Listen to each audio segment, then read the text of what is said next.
chicken stew has tender chicken and veggies simmered in a flavorful broth. It's simple and it fills you up in a really good way. Pair it with some crusty bread and you guys cannot get any more cozier than that. And I am really excited to make this recipe because although it is super hot outside, we are now officially in fall season, and I just love making foods like soups and stews, and I'm just really excited about the change of the season. Anyways, to get started, we have 1.5 pounds of chicken thighs. When you're when you're making soups and stews, I like to work with chicken thighs just because if it's simmering for a while, the chicken is going to come out nice and tender, where if you cook chicken breast, I don't want the risk of it coming out rubbery. So chicken thighs is the way to go. Trust me, it's gonna be so delicious in this stew. And what I like to do, see how this one's a bit smaller? This one's a bit larger. I like to cut the larger pieces in half just so I don't have like huge chicken thighs in our stew. And then see, this one's larger. I'm gonna cut this one in half. I like to give it a little trim as well. You don't have to, but I like to cut off the extra tendons that are on here. So now that I have the chicken prepped, I'm going to season both sides with some salt and pepper. I do love making chicken stew as an alternative to beef stew, just because beef does take a while longer to get the meat to get nice and tender. Chicken does cook up a lot quicker, so this is perfect for a weeknight meal. I also do have a ground beef stew recipe if you guys want to check that out.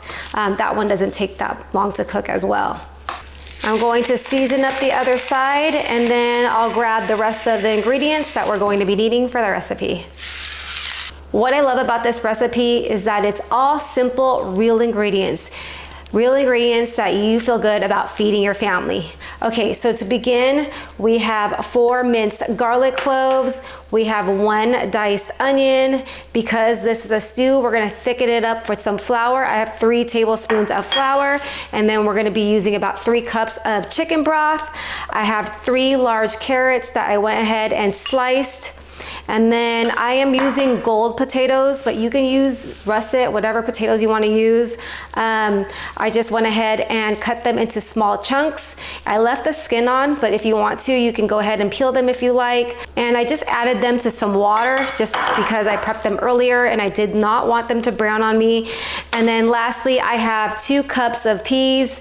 I love peas. I don't know if my family loves peas. They'll eat it. I don't know if they don't love it, but I love peas, so I'm putting about 2 cups of peas in there. Also, if you do want to add some herbs to this dish, go ahead and do so. You could add some rosemary, some thyme, oregano, whatever you like, but I am keeping it really simple.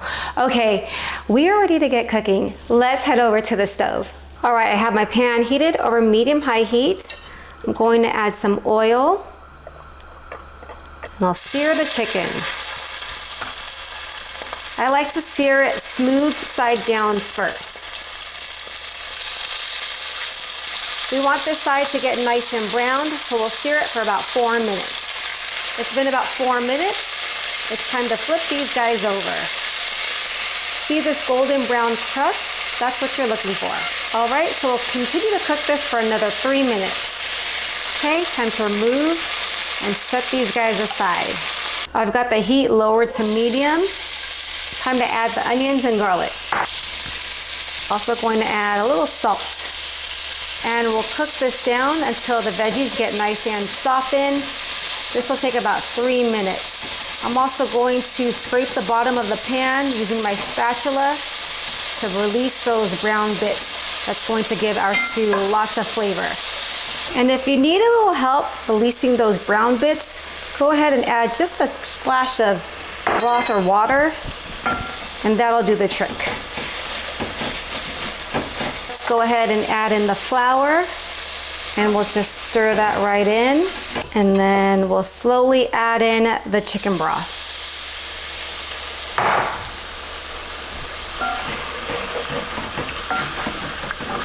Add in a little more, stir it in.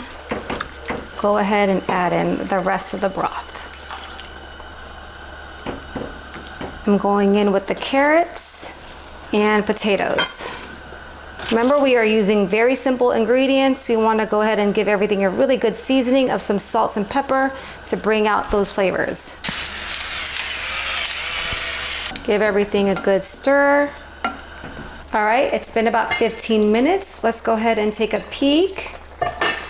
Ooh, it's looking so good, you guys. We just have to add in the peas. Go ahead and add in your peas. Just go ahead and nestle them right in there. And at this point, you want to taste your seasonings as well. See if you need any additional salt and pepper. I'm turning up the heat to bring it back to a boil. Let's go ahead and give it a taste. Perfection. I don't need anything. I'm lowering the heat back down to medium-low. I'm going to cover and cook it for another 5 minutes and we'll be ready to eat. And there you have it, chicken stew, the perfect warm and cozy meal.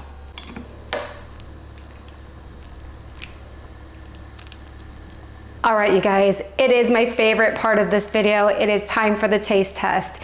And I am just so excited to have a warm, hearty, home-cooked, healthy meal because both of my sons are in sports, and over the weekend we've been gone. My older son plays travel baseball, so we've been gone, and we've been eating foods like pizza and sandwiches, so I'm so excited just to have a home-cooked meal. Anyways, enough talking.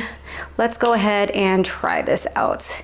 And I know it's going to be so amazing. The meat is just falling apart. I just have to press a little bit down with my spoon, and it's just like, just comes apart. So I'm gonna grab some of the meat. I've got a carrot. Let's go ahead and get a little bit of that potato. Okay, so bear with me. This is a really big bite, but I wanted to get it all in one bite. Cheers, you guys.